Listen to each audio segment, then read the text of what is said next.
I am Lisa. And I'm Eric. Do you want to improve your English easily? If so, you're in the right place. So let's get started and make English learning easy. So Eric, what are the words today? The first word today is temporary. Then we will continue with permanent and to destroy, then to leave out. And the final one is at the drop of a hat. Okay, let's start with the first word. Today's first word is temporary. Temporary. Temporary. Temporary is an adjective, and it means lasting for only a short period of time. When something is temporary, it's not going to stay forever. It's just for a short or a limited time. Exactly. We use temporary to talk about things that are only for a short while. For example, you might have a temporary job that you do for a few weeks or months. Eric, could you give us an example sentence? Sure. Here's the first example. She took a temporary job at the store while she looked for something else.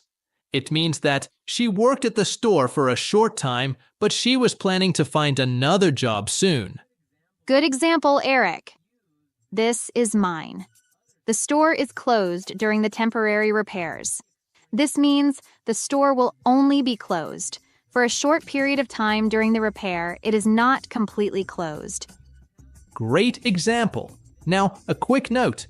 Temporary is an adjective, and temporarily is an adverb, which is very common as well. For example, the office will be closed temporarily because of the snow. Good note, Eric. Okay, now, let's hear a short dialogue using the word temporary. I heard you moved to a new apartment. Are you planning to stay there for a while? Not really. It's just a temporary place until I find something better. Oh, I see. That makes sense. A temporary house is a good choice until you find a good place to live. Exactly. I don't want to rush into anything too quickly.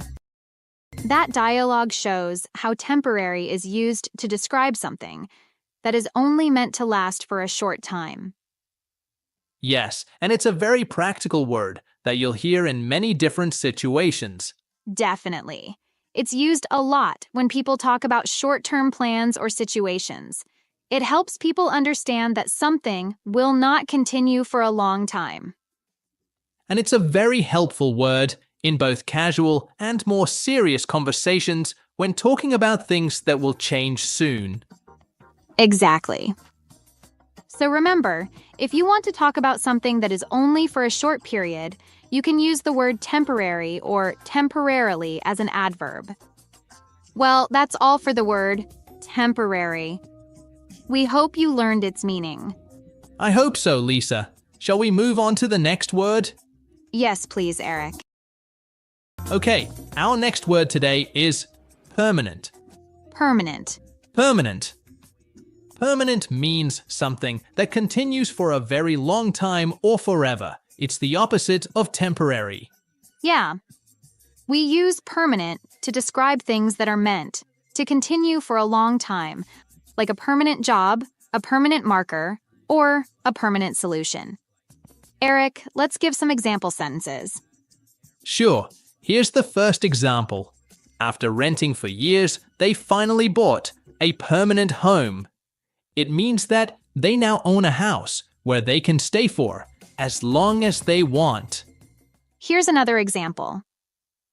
The tattoo artist warned that the design would be permanent.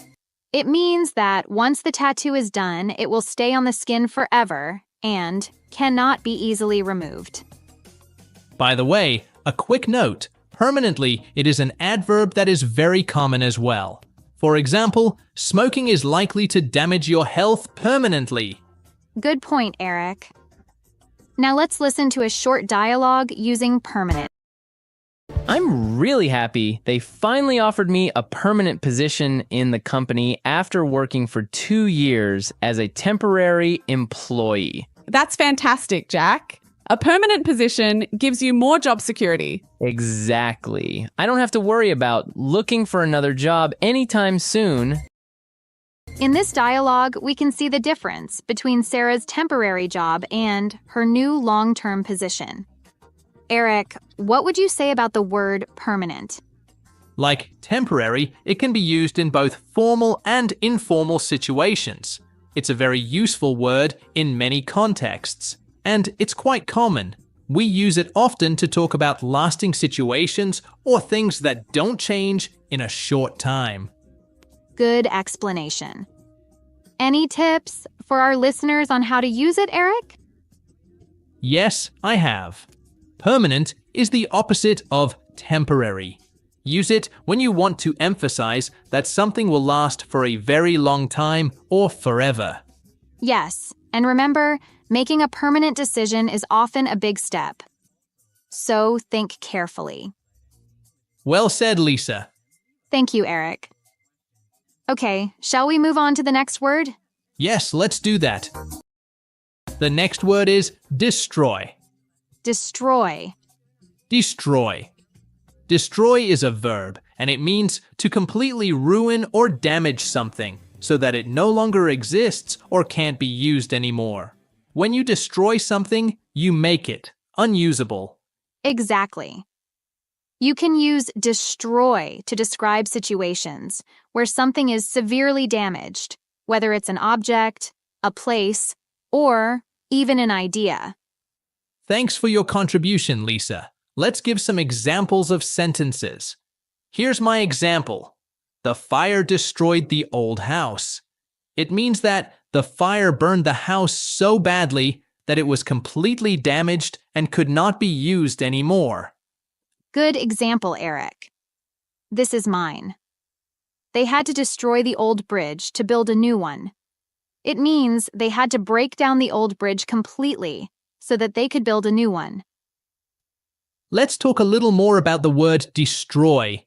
It's a very strong word, and it's used when something is completely ruined or wiped out. Yes, and destroy can be used both literally and figuratively. For example, you can destroy physical objects, like buildings or cars. But you can also use it figuratively, like destroying someone's confidence, or destroying a reputation. Let me give an example. She made one bad mistake, and it destroyed her career. Good example, Eric. Okay, let's listen to our dialogue about to destroy. Did you see the news? The storm destroyed several houses in the village. Yes, it was terrible. The strong winds and heavy rain caused so much damage. The storm not only destroyed houses, but also destroyed people's hopes, future plans, and everything. It must be so hard to lose everything like that. Absolutely. When things are destroyed, it takes time and effort to start over. Useful dialogue, Eric, isn't it? Yes, Lisa. In the dialogue, we hear destroy, which is used to describe how the storm caused severe damage to the neighborhood. It completely ruined homes and belongings. Yes, and this shows that destroy is a very strong word. It's used when something is damaged so badly that it can't be repaired or brought back. Eric, do you think destroy is a common word in English? It's quite common. You'll hear it often in everyday conversation when people are talking about severe damage or something being ruined. It's also used in news reports, especially when discussing natural disasters or accidents. Exactly. So remember, when you want to describe something being ruined completely, you can use the word destroy. Okay, I think we explained the word destroy fairly enough. Let's move on to our next word. Our next word today is leave out. Leave out. Leave out. Leave out means to not include or take out something or someone, either by accident or on purpose. That's right. It's often used when talking about forgetting to add something or choosing not to keep it. Let's look at some examples. Here's the first example. Don't leave out any important details when you write your report. It means that, when writing a report, you should include all the important information and not forget anything. Here's another example. We left John out of the team photo because he was late. It means that John wasn't included in the photo because he didn't arrive on time. Good example, Eric. Now, let's listen to a short dialogue using leave out. Jake, I think we should leave out the complicated graphs from our presentation. They might confuse people. I agree. Let's keep it simple and only include the most important points. Sounds good. And now, let's make sure not to leave out any key information. Definitely. We need to cover all the main ideas clearly. That was a nice example, Eric. It shows how leave out is used when deciding what to include or not include in something. Now, let's talk about this phrase. What would you say about leave out, Eric? It's more informal, Lisa. We use it in everyday conversations, but in formal writing, we might say omit instead. That's right. And I think it's a common phrasal verb. Right, Eric? Yes, it's quite common. We use it often when talking about keeping or taking out things. And it's useful in many situations, from cooking to writing to planning events. I agree. Any tips for our listeners on how to use it, Eric? Remember, leave out can be accidental or intentional. You can leave out something if you want, or you should not leave out this or that. Great point, Eric. And remember, sometimes leaving things out can change the whole meaning. For example, in our podcasts, we try not to leave out any important details, but sometimes we leave out some unnecessary things. Fantastic summary, Lisa. I think our listener understood leave out now better. I think so, Eric. Okay, let's move on to the last word of today. The last word today is at the drop of a hat. At the drop of a hat. At the drop of a hat. At the drop of a hat is an idiom that means to do something immediately or without thinking. When someone does something at the drop of a hat, they do it very quickly and without hesitation. That's right, Eric. This idiom is often used to describe someone who is ready to act or make a decision very quickly. Now, let's give 2 example sentences to help everyone understand it better. Sure, here's my example. She's always ready to help her friends at the drop of a hat. It means that she will help her friends immediately without thinking twice. Good example, Eric. My example is, he would quit his job at the drop of a hat if he found a better opportunity. It means that he would leave his job right away without any hesitation if he got a better offer. Now, let's give a short dialogue to show how at the drop of a hat can be used in conversation. Did you hear about Tom? He decided to move to another city. Wow, that was fast. He's the type to do things at the drop of a hat. Yeah, he didn't even think twice about it. Just packed his bags and left. That's Tom for you. Always ready to make a big change at the drop of a hat. That was a nice example, Eric. It shows how at the drop of a hat is used to describe someone who makes quick decisions. Yes, Lisa, it's a very colorful phrase that describes how some people act fast without delay. Now, let's talk a bit about at the drop of a hat. Well, Eric, I think at the drop of a hat is useful because it helps us describe actions or decisions that are made immediately. I agree. And at the drop of a hat is quite common in both everyday conversation and storytelling. It's a fun way to talk about someone who doesn't need much time to make up their mind. Exactly, Eric. Also, it's easy to remember. Just imagine a hat dropping and someone taking it from the ground. Good visual, Lisa. So, listeners, try using at the drop of a hat when you want to talk about someone who is ready to act or decide very quickly. Yes, it's a fun idiom to use. Agreed. Well, I think we have reached the end of our podcast today. We hope you found today's words helpful. See you in the next episode with more simple English explanations. Bye for now. I am Lisa. And I'm Eric.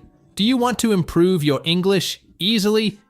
If so, you're in the right place. So let's get started and make English learning easy.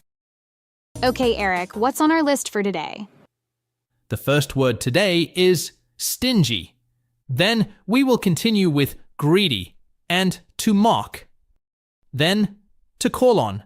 And the final one is put on an act. Okay, let's start with the first word. The first word of today is stingy. Stingy. Stingy. Stingy is an adjective. It describes a person who does not like to spend money or give things to others.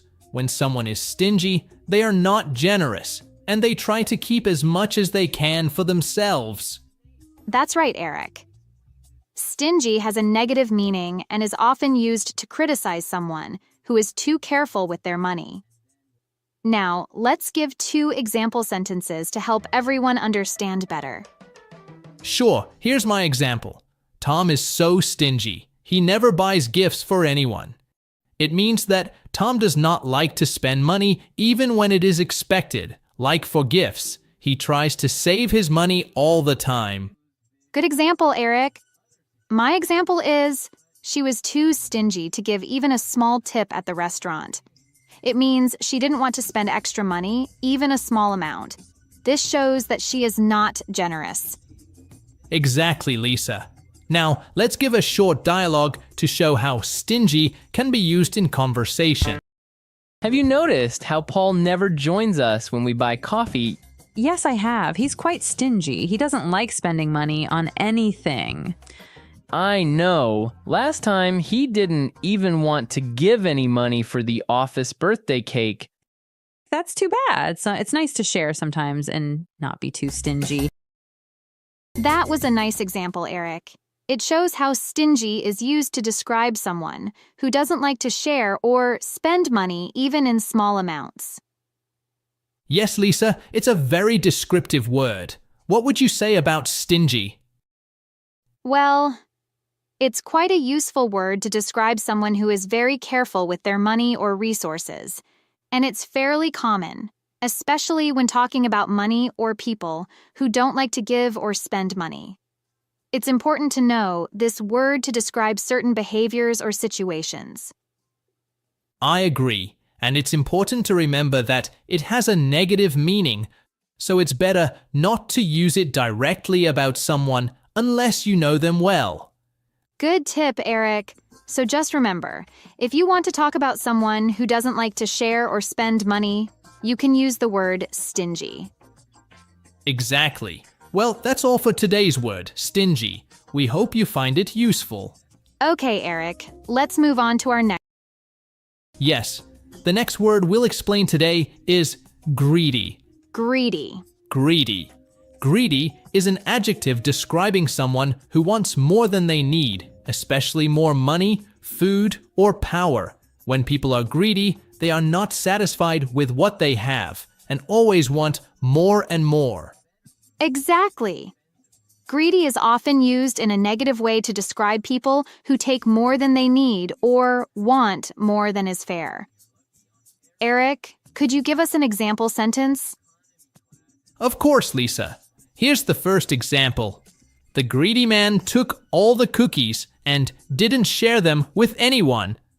This means that the man wanted all the cookies for himself and didn't want to share them with others, which shows selfish behavior.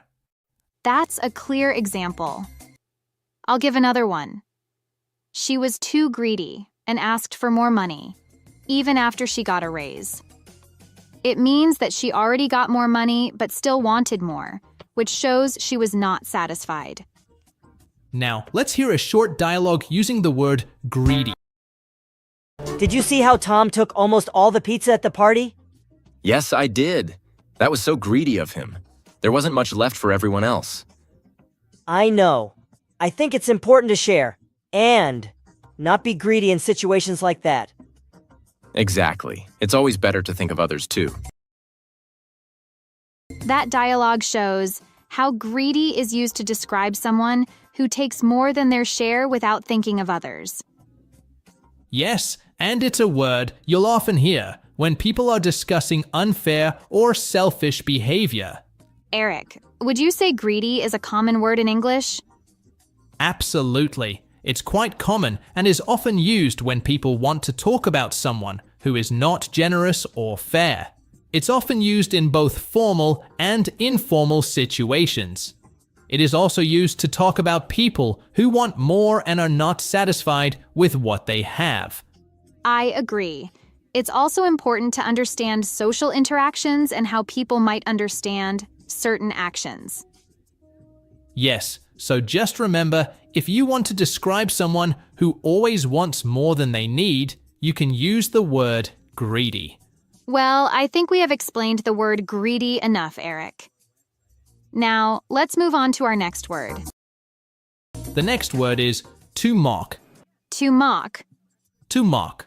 To mock means to make fun of someone or something in a cruel way, often by copying them.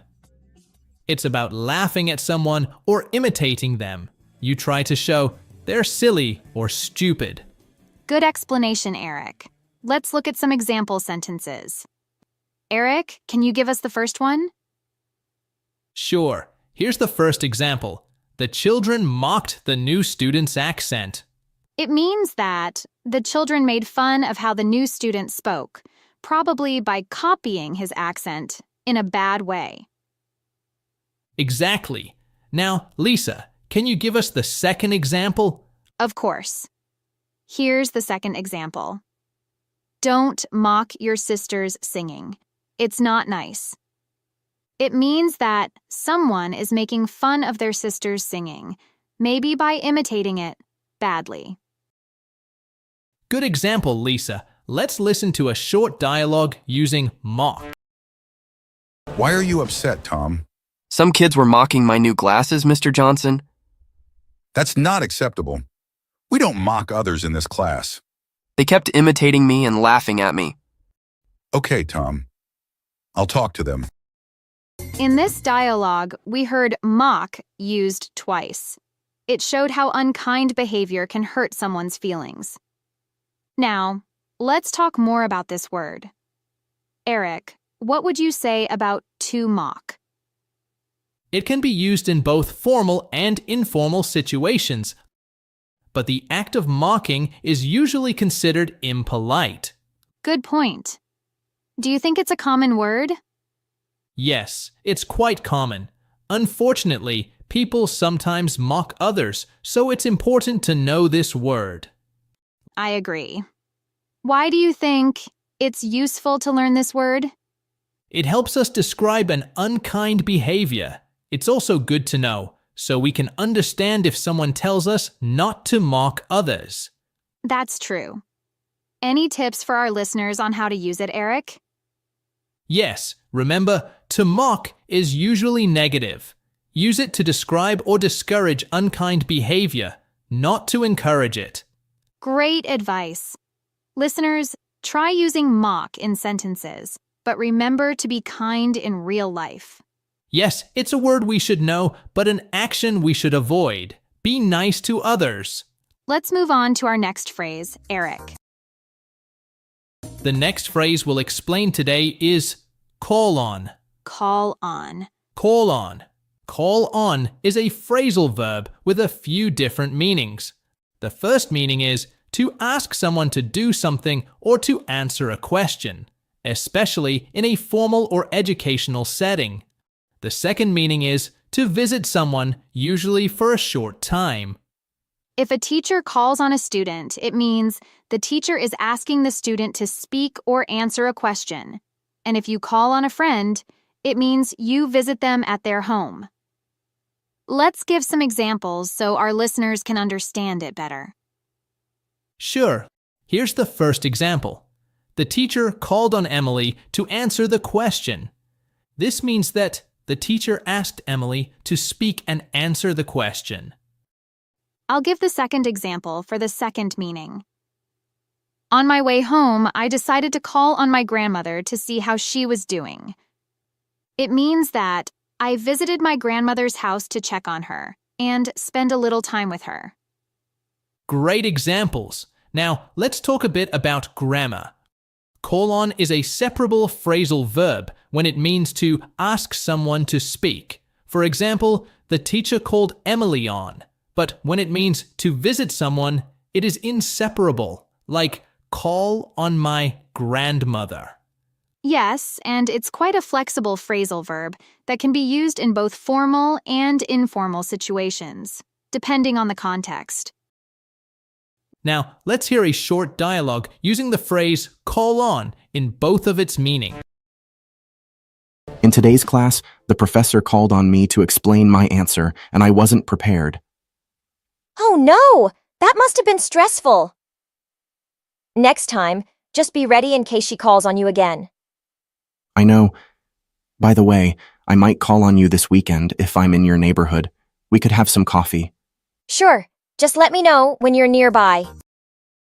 That dialogue shows how call on can be used both to ask someone to speak and to visit someone. Yes, and it's a very useful word for everyday conversations. And it's quite common, especially in classroom or meeting settings when people are asked to speak. It's also used in casual conversations about visiting someone. I agree. It's important to know both meanings because they can often be used in different contexts. Exactly. So remember, if you want to ask someone to speak or visit someone, you can use the phrase call on for both situations. Good summary, Lisa. Thank you, Eric. Okay, we have reached the last word today. What is the last word, Eric? The last word today is put on an act. Put on an act. Put on an act. Put on an act is an idiom. It means to behave in a not sincere way, usually to deceive or impress someone. If someone is putting on an act, they are not being honest about how they feel, who they are, or what they say. They act in a way to trick others or make a false impression. Eric, could you give us an example sentence? Here's the first example. He seemed nice, but he was just putting on an act to get what he wanted. It means that he was pretending to be nice, but he wasn't really sincere. He just wanted something in return. That's a good example, Eric. I'll give another one. She put on an act of being interested in the conversation, but she was actually bored. It means that she pretended to be interested, but in reality, she didn't care about the conversation at all. Great examples. Now, let's hear a short dialogue using the phrase put on an act. Why is Tom acting so polite suddenly? Oh, he's just putting on an act because the boss is here. Really? He seems so different. Yeah, he always puts on an act in front of important people. It's not the real Tom. That dialogue shows how put on an act can be used to describe someone who is pretending to be different from who they really are. Yes, and it's a very useful idiom when you want to talk about behavior that isn't sincere or honest. Lisa, what would you say about the idiom? It's quite common in everyday conversations, especially when people talk about someone who is trying to deceive or impress others in a fake way. Yes, and it's mostly used in informal situations when you want to talk about someone who is not being honest or genuine. It's a strong expression, so be careful when you use it. I agree. And it's important to remember that it has a negative meaning, so it's usually not something positive. Exactly, Lisa. Well, I think we have reached the end of our podcast today. We hope you found today's words helpful. See you in the next episode with more simple English explanations. Bye for now.